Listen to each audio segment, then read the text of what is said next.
तर दुष्काळामुळे उजनी धरणातील पाण्याच्या पातळीत कमालीची घट झाली आहे। त्यामुळे धरणाच्या पाणलोट क्षेत्रात लुप्त झालेली इंदापूर तालुक्यातील अनेक गावं आणि प्राचीन मंदिरं पुन्हा एकदा खुली झाली आहेत। पुणे सोलापूर महामार्गावर इंदापूरपासून सुमारे 15 किमीवरती भीमा नदीच्या पात्रात असणारं पळसनाथाचं चालुक्यकालीन मंदिर खुलं झालं आहे। हे मंदिर पाहण्यासाठी अनेक पर्यटक येत असून ग्रामस्थांनी देखील हे पुरातन मंदिर दुरुस्त करण्याची मागणी केली आहे।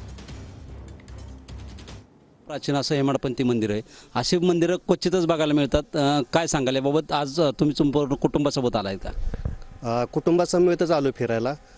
सुमारे 1050 वर्षापासून हे मंदिर पाण्यात आहे, तरी पण अजून त्याची कुठेतरी आता पडझड झाली, पण अजूनही सद्यस्थितीत बघितलं तर अतिशय चांगल्या पद्धतीनं प्राचीन वास्तुकलेचा नमुना आपल्यास पाहायला मिळतो। आपणाला काय वाटतं? काय सांगाल याच्याबाबत? भेट देत आहे एक आनंद क्षण वाटतं। आणि असं कसं म्हणजे प्राचीन मंदिर असल्यामुळे का नाही म्हणजे सर्वच लोक ते येऊन भेट देतात। आपण पाहतोय की काही ग्रामस्थ देखील पळसदेवचे या ठिकाणी आहेत, त्यांच्याशी चर्चा करणार आहोत। कशा पद्धतीने त्यांचं मागणी असणार आहे, काय सांगाल? हे मंदिर आल्यानंतर एक पळसदेव गावाला एक वेगळी ओळख निर्माण झाली आहे। इथं पर्यटक येत आहेत, उद्योगधंदे देखील इथं थाटलेले पाहायला मिळत आहे। काय सांगाल आणि काय मागणी असणार आहे आपली? फक्त आमची एकच मागणी सरकारला, फक्त हे मंदिर दुरुस्त व्हावे आणि भरपूर पडझड झाली आहे।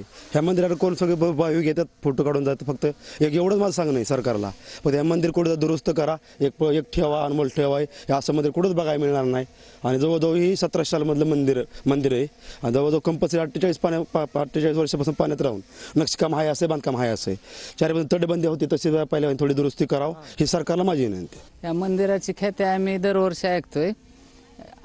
प्राचीन काळातील अत्यंत सुबक आणि कलाकुसरी नटलेलं मंदिर आहे हे। दरवर्षी आम्ही येतो। छान मंदिर आहे एकदम। कॅमेरामन ओंकार गायकवाडसह शीतलकुमार मोठे, पळसदेव, इंदापूर, TV9 मराठी।